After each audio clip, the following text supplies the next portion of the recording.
Hey guys, on today's video, I really want to talk about some design stuff basically related to order and creating order out of chaos, right? So, first, I'm going to touch a little bit on the philosophy because you really cannot create order directly out of your mind.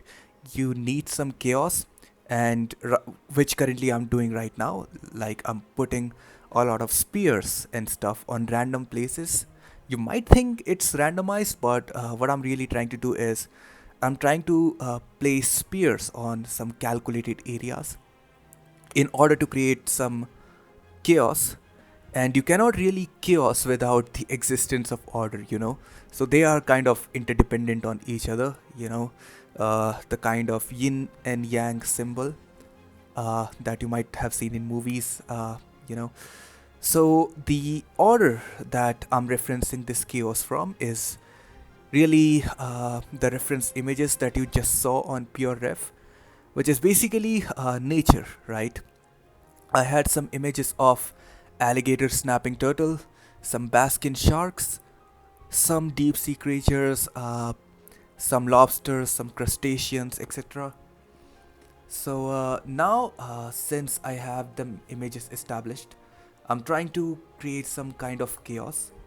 What do I mean by that is I'm trying to fill up the blank canvas, right? So people talk about this blank canvas thing, and they really get stuck on this issue. So my suggestion would be to just scribble on the blank canvas. It doesn't really need to make any sense because we're gonna make sense out of it later on. But if you have a blank canvas, right? So blank canvas is basically, let's say for example, you already have some kind of order, right? So blank canvas is basically something which is like completely clean, right? And when you look at something clean which is like already established order, and you're trying to establish order from order, right, it really doesn't make any sense. So first you need to do is you need to create some chaos, right? So which basically is me mashing up some primitive shapes, and then from that blank canvas which is order, right, we created some chaos which is mashing primitive shapes, and then from that chaos we are uh, I'm basically trying to make some order, which is again uh, trying to make a creature design, or you can say a creature face design, which I'm trying to make it appealing. I'm trying to make sense out of it. So that's the tug of war that goes on between order and chaos, and that's the design aspect of it, right? So that's enough of me talking about the philosophical thing. Let's talk a little bit about the technical aspect of sculpting, a little bit about the design, right? So on the reference images, I had some images of alligator snapping turtle, some deep sea creatures, and some fishes and stuff, right? But considering, even if you have a lot of references, which I won't really recommend it, you don't really need a lot of reference. You just need some references of different animals, right? You don't need one animal from multiple angles, right? Because right now, what I'm trying to do is I'm trying to do some design exercise. I'm not really going for making a polished product, right? That can be used for games. I'm trying to create some design, and that's about it. So what I've taken is I've taken a lot of images of creatures, animals, and stuff. But even if you take a lot of reference images, you also need to have an understanding of how the internal structures, the anatomy, the skeletal structures, all that stuff of how those animals have all those structures, right? I don't know if I'm making any kind of sense. English is not my first language. Sorry about that. So what I'm trying to do now is I'm trying to make, or you can say I'm trying to git bash some of those skeletal structures, uh, that can make sense and that should make sense after I do a semi polish on them, right? And you can also consider it how evolution works. So basically, if you study something about evolution, right? So evolution is basically nature doing a lot of chaos, right? And creating some organism which is fit enough, right? Which is like creating order to exist on this current world. Now, I'm as good on philosophy as some Twitter blue haired armchair expert, but uh, but leaving that aside, I can only talk about the design aspect of it, because that's what I'm here to talk about, and that's what I'm good at. So yeah, basically killing the blank canvas thing, right? And when you kill that blank canvas thing, you have the chaos, and then you start creating order from that by taking references of things which are already existing in nature, and not really taking the references of that, but understanding them to the core, which means understanding how the musculature works, how the skeletal structure works, or how the anatomy works. You're gonna have a design which will be appealing, and that will only get better and better the more time you spend on it, right? So as of now, what you can see on the screen is not really uh, what you would call something which is appealing to the eye, something which is easy on the eyes, right? But rest assured, if you continue through this video, these things, the thing that I'm doing right now turns out to be interesting looking shape, you can say, or something which might be a little bit appealing on the eyes, right? So now you can see I've dynamished everything, and now I'm really tapping into those shapes, right? And I'm really trying to put some musculature on them, or I'm really trying to make sense out of the shapes which really didn't made any sense, right? So now I'm trying to create some order from the chaos that I made previously. But yeah, I'll just stop talking, and I'll play some good music on the background. I'll come back again when anything pops up which is worth talking about, or if anything new pops up. Alright then, enjoy the video.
Hey guys, here I'm jumping back again, making this new creature. If you didn't had a good look at the previous design, don't worry about it. At the end of the video, I'm gonna talk about the previous design, this design, and some other designs that I have made by using the similar technique. Right. On this one, I am basically using the reference of a baskin shark. I don't know if that's the actual name of it. So yeah, a baskin shark and a few insects. So that's what really is the most important thing about making designs, is that you need to have a good amount of references, not too much, not too less, but a good amount, right? Doesn't matter if you are a beginner, doesn't matter if you are an industry veteran that have worked uh, in art and movies, VFX, gaming, anything that is related to art for last 50 decades. uh, Nobody is too good, or nobody is too qualified to not to use references, right? uh, Nobody is good enough to forego references, so make sure that you always have some good amount of references. uh, that doesn't really mean you need to collect 1000 images for just one design, you know but you need to have just enough, so that when you are like exploring on the design, you can really look at some different kinds of references, in this case different kinds of animals, and then go forth on your design, right? So which basically means I'm not really using 40 different images of alligator snapping turtles, I'm not really using 40 different images of sharks, 10 different images of insects, 60 different images of crustaceans. What I'm doing is I'm just taking two images of snapping turtles, one image of shark from a good angle, one image of some insect, and so on and so forth. And what I'm trying to do is I'm trying to understand how the reference is working, what's the structure underneath it, which again I really talked about it on the previous creature, right? What really goes underneath it, and then I'm trying to blend them in. I'm trying to again establish some kind of order by first mashing them up, creating some chaos, right? And right now, as you can see, I've already dynameshed it, and I'm trying to polish. I'm not really calling it polish because this is not really polishing. I'm just trying to blend in the shapes, right? In order to make them make sense. Again, I'm using a lot of move brush and a move topological brush, and I'm switching on and switching off the AQ curve, which means whenever I'm trying to move something, that's going to give me a sharp edge, or you can say a sharp point kind of thing whenever I'm moving, right? Whenever I'm moving on the mesh. And again, I'm trying to establish some musculature, some internal tissue, some anatomy and stuff, right? And as you will see, like currently this creature is looking some kind of aquatic being. In the end, it's not going to turn out to be an aquatic being, right? It's more or less going to be turning out kind of a reptilian, I guess. I'm not sure, but again, this is the kind of design exploration that I'm talking about. You don't really have to stick to some kind of thing. You can really blend in different ideas, right, and make something new out of it. Talking about blending new ideas and making the aquatic thing into reptilian, if you are into dinosaurs and stuff, if you are into evolution and stuff, you will know that the reptilians creatures did really emerge out of amphibians and aquatic beings. So that's the kind of shape this particular design took, right? Again, I'm just gonna stop talking, play some good music on background, and I'm gonna pop up again whenever something comes up that is worth speaking about. All right.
Hey guys, I'm popping back again. So this is the final result of the creature that I just did, right? And as you can see, the shape is very draconic, right?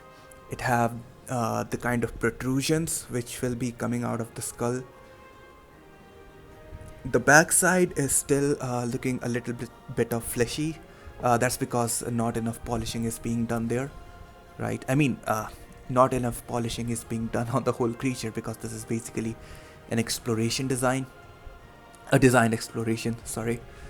And this is the other one, the first creature that I just did. It looked more mammal kind, and considering we took the references of alligator and snapping turtle, how I turned it into a mammal, I do not know. But yeah, I mean, this is not polished, of course. This is basically a design exploration, but this is not nearly good enough to be used as even a side character on video games, right?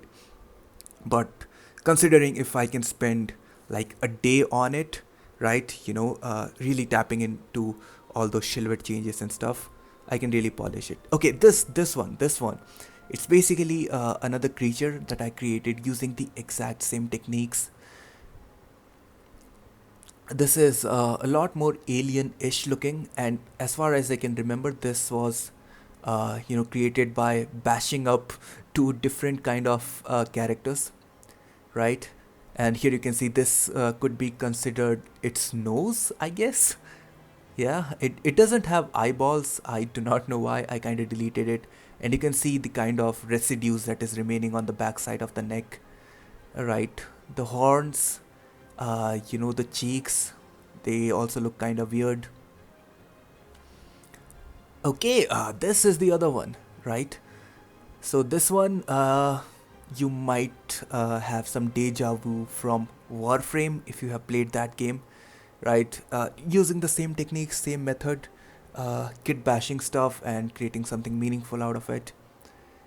Okay, this is another thing which is basically a design that is kind of inspired by, I don't know what's this movie called, uh, Quiet Place, I believe, right?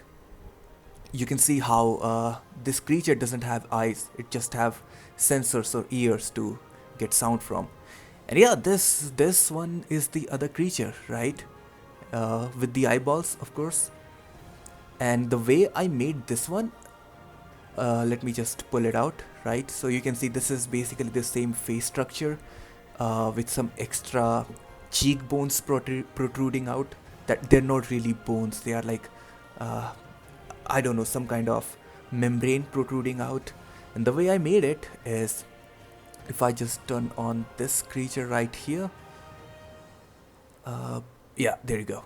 Let me just turn off the eyes and turn on this creature eyes.